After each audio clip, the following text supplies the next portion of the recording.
So hello there, welcome back to our videos. This time we are learning how to display bar chart using streamlit. So let's get into it.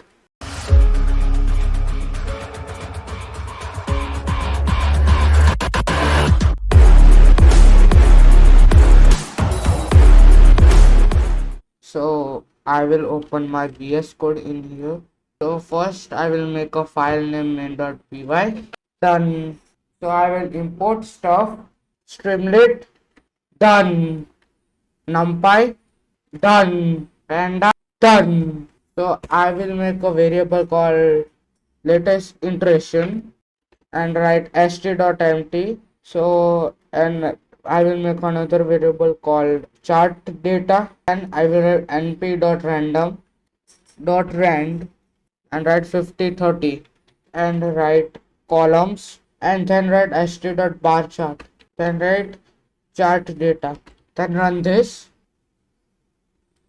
So there was a mistake. I forgot to write comma, and run this again. Ladies and gentlemen, we got him. So that is it for today, guys. I will see you guys in the next video. Till then. To the level I'm on, that's how the legend was born. All of my enemies already dead, I'm bored, I'm ready for war. They know I'm ready for war, I told them. We're taking over.